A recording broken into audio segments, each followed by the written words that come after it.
In this video, I'll be going over the 8 books that I read in January. I DNF'd one book as well, so kind of 8.5 really, and I'll talk about all of those. 2 books on this list are making my all-time favorites as well, and I'll get to those. But before that, this video is sponsored by the Critical Reader newsletter. Link will be in the description and on the pinned comments as well. Sign up to my newsletter. I have free giveaways. I talk about current books I'm reading, book quotes, and book recommendations also. So sign up. It's free, totally free, and emails are once a week as well. So I'm not going to bombard you with stuff. So yeah, if you're interested, sign up. It'll be pretty cool. So that's my first, I guess, sponsored video, even though it's my own. That's kind of cool, I guess. Um, Before I get into it, please like and subscribe and tell us, what books you read in January. What did you like? And if you've read any of the books that I have on my list as well. So first up is Jade War by Fonda Lee. This is the second book in the Greenbone Saga trilogy. And this was another good book. I rated it in the 80s. It was a few points lower than Jade City, but it's still a very good book. Fonda Lee does a great job expanding this world. It's not just about Kikon and that island anymore. We're international, we're global. It's welcome to globalism. It's one of those ones. There's conflict, there's international conflict in this book. Obviously, there's always clan drama, there are deaths, crazy scenes in this book. A lot of politics, a lot of politicking, because it's not just about the clan anymore. Jade City was nuts because there was a war between the clans, but this war is now international, and the clans have to jockey for their positions and whatnot. It's a good series, and I do recommend this book. I do recommend this series. This is a good middle book. I have to give Fonda Lee her props. She doesn't fall victim to the sophomore slump or the sophomore curse. She delivers, and writing style is consistent. The pacing is nice and consistent and pretty brisk. But the only downside with this series so far is that I'm just not feeling it in here. A lot of people love this series. A lot of people love particularly Jade War and Jade Legacy, the last book. I'm still not emotionally super invested like that in anything. I like the characters. I want to get back to it. The writing style is magnificent and everything, but that missing piece to really be feeling it in my soul is not there. And it is what it is. It gets like that sometimes. So Jade War, definitely a good book. Next up, The State of Africa, the history of a continent since independence, I believe is the subtitle, by Martin Meredith, by the historian Martin Meredith. This book is one of the most important books I've ever read, and one of my favorite books ever. And you can tell by the rating, it's an absolutely fantastic book.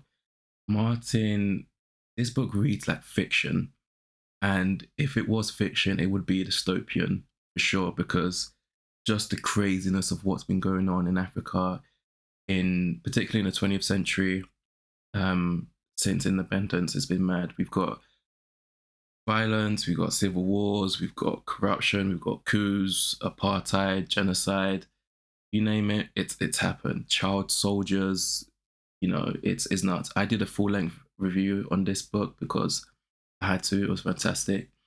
And Meredith does a very important thing in the way he structures this book.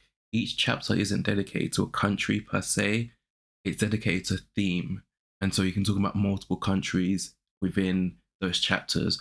So he goes from country to country a lot, and you can see the common themes throughout the whole of Africa. And so yeah, it's a crazy book. Fantastic, definitely worth the read. It's about 700 pages. It is a fantastic book. Third book I finished in January is The Golden Sun. Wasn't it The Golden Sun? Was it just Golden Sun? Anyway, by Pierce Brown. It is the middle book in the Red Rising series, and this is fast becoming one of my greatest series, one of my favorite series ever. I think currently is definitely within like my top three. Um, this book is nuts, like crazy, so fast paced. There's so many twists and turns. It's all happening. The politics are just, oh my god, it's mad. The characters are mad. The new characters are fantastic. You know, a lot of authors really fumble adding new characters to the story. Chris Brown doesn't do that. He executes it perfectly, and the new characters have genuine stakes in the story, and it's crazy. I love this book. I can't wait to read Morning Star. I've got the copy. I know it's gonna be a madness. So yeah, I'm so looking forward to it. Golden Sun was fantastic. It is one of my favorite books ever at this point as well. So definitely pick that up. Fourth book I finished was the book of the Unnamed Midwife by Meg Ellison. This was a disappointment. The premise was so good. You know, a virus wipes out most of the population, but affects women just a little bit more and children. So therefore, it's a man's world again. And yeah, our protagonist is a midwife who we never know her real name. She uses a bunch of aliases throughout the book, which is kind of weird because it's not like, you know, she's gonna use her real name and then people are gonna like search up her Facebook profile or something. You know, the world's gone to shit. It's a post-apocalyptic book. The world has gone absolute crap. But here's the thing with this book. Pacing was good. It was throughout. It was pretty brisk throughout, which was good. But my thing is having an unlikable protagonist and like doing that intentionally, very risky. I've always viewed that as a high risk, low reward strategy. Kind of like having pretentious characters and, you know, making them be a significant part of the book. Kind of like with Sally Rooney's you know, Beautiful World, Where Are You, and Conversations with Friends. I found those books, you know, those book people really do critique on how pretentious it all is and the characters. And, you know, Sally Rooney, like Meg Ellison, it was intentional. But again, low risk, no, high risk, low reward strategy. And I think I get that here. It just, the problem is that, and what problem for me with this book is I didn't connect to the main character at all. Um, Mainly, you know, because she was unlikable and because just the format of the story and I guess the overall world building wasn't quite good enough, especially for a post-apocalyptic book. Um, Not quite good enough as well. It really kind of fell short in that regard. But it is what it is. I did like certain elements of the story, hence why, you know, I mean, it's still a poor rating for the book, but I did like certain elements. It wasn't total crap, but yeah, not a book I'll like. And this is a book I'm giving away. Like I said, sign up to my newsletter. This is one of the books I'm actually giving away, and it's in pretty good condition as well. So is what it is. Next, I have Sexism and God-Talk. This is a feminist theology book. It was a very good book. I was very surprised in how good it was. Not that I agreed with all the points, but I like that, you know, for me to rate a book highly, I don't have to like agree with all of it, you know, for like nonfiction. I like things that get me thinking. And this book really got me thinking just about Christianity and theology and the way Christianity is practiced. Um, Again, with a lot of feminist literature, it's like, you know, you're viewing it through a feminist lens, but do you actually need to view it through a feminist lens? And it's one of the big questions I kind of had with this book because the author states that there's early Christian teachings and methods and ways of living that she agrees with that eventually were masculinized to what we see as, you know, Christianity today and how we've seen it through history, but she really likes how it was at the start, it seems. And so I guess I don't know, she like Orthodox Christianity. Is she an Orthodox Christian? I'm not sure. I wish she explored that more and really compared the early ways to how it was now. Because the early ways, even though it wasn't, because obviously we're talking about like the first century, it's 2,000 years ago. It greatly um, is much older than feminism itself. So do you need the feminist lens if we had a egalitarian lens that just happened to coincide and agree with what feminist thought is? You know, if that early Christian method and way of living was it and is what you want, I think the focus should have been more on that and exploring that. But alas, it's still a good book. It's still a magnificent book. I definitely recommend it. Next up is Our Kind of People. This book is talking about the black upper middle class in America, how they live, what they've been through.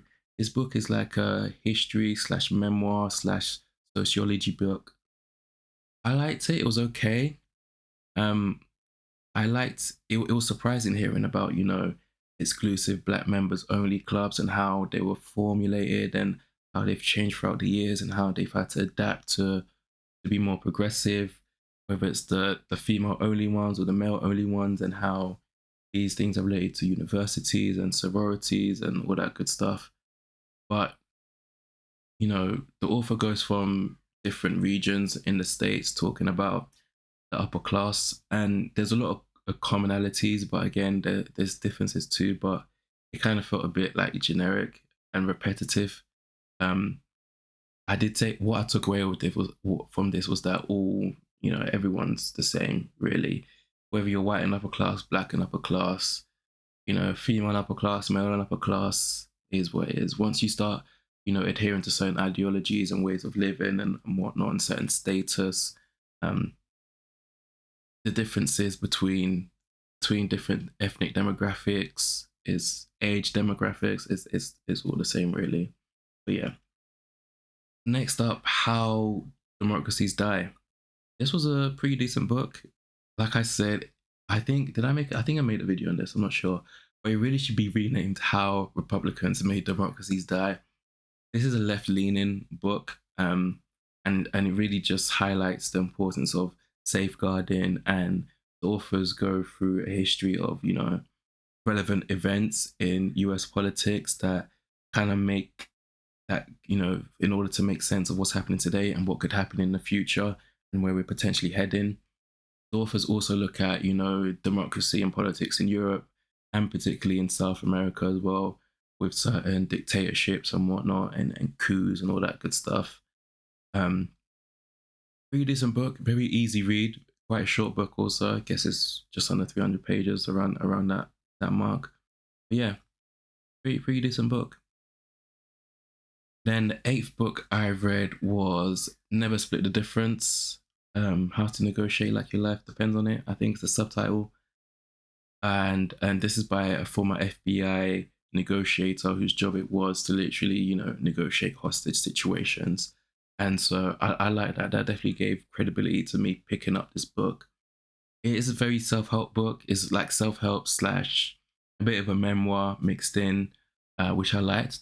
The balance was nice, and the author breaks things down really well in terms of how to negotiate properly, whether it's business deals to like hostage situations. I guess you will like this book if you ever find yourself in a hostage situation. Who knows? Who knows for these things? It could happen. So yeah, this is that kind of book. If you're new to self-help and psychology, this is like a fantastic book to start with. I studied psychology for my bachelor's, and I've read a lot for self-help, so I was familiar with a lot of the concepts in this book. But again, it was still nice to hear about, to read about, and I'll definitely recommend it. Definitely recommend it. And the book that I DNF'd was it Joyce Oates, Carol Oates? I forgot her name. But Hazards of Time Travel, I DNF'd this after halfway through. Didn't like it. I knew this was a poor book. To be fair, I purchased this book knowing the reviews. It had like a 3.3 star on Amazon. So this is like the lowest reviewed book I'd ever purchased in my life. Um, so I knew it was going to be a bad book. But some people said that, hey, the first half is epic because it's like a dystopian, in a different kind of America, and this girl basically speaks out. She asks questions. She doesn't really speak out. She asks intrusive questions that if you're, the head of an authoritarian regime, you wouldn't want asked, even by a kid. And as punishment, she's sent 80 years back in time to a different America, or basically 20th century America. And she is sentenced to do 4 years there at a university, get a degree. Um, I don't know why it's a punishment. Maybe it was revealed later in the book. I'm not sure. But it kind of falls into like a mess of a romance story, and kind of just the plot just goes off the rails. And even then, the first half of the book, where you actually in the dystopian sort of world, I guess, well, the first quarter of the book, it wasn't really much anyway. There's a lot of what is it they call alphabet stuff, so all sort of acronyms for different things and different departments and different classifications of people. It was too many of it, to be honest with you. It wasn't a good book. And then halfway through I was just like, yeah, this isn't for me. I'll be giving away this book as well. Again, sign up in the newsletter if you want it. It's in pretty good condition, to be fair. So yeah, I didn't like this book. DNF'd it. And you know what it is as well? Like, if you look at like the books I have on my TBR and whatnot, it's, God. You know what I just got? I got this after I did my like TBR book haul, books I want to read in 2025 video. I recently got delivered The Rage of the Dragons by Evan Winter. And this has been on my TBR for years now, and I got it at a really good price. And even like there's books like this, like proper books, that I really want to get into. And so if I'm not liking a book, it just gotta put it down, I guess. And as well, I will be being more selective in terms of what I buy naturally. Yeah. Anyway, those are the books I finished in January. Um, Let me know what you guys thought in the comments. Have you guys read any of these books? Thank you all for watching. Thank you for listening. And don't forget, here's a book playlist of other book reviews I've done. Take a look. You'll like what I've read. I promise you there's something there for you. I promise you that. Thank you for watching. Thank you for listening.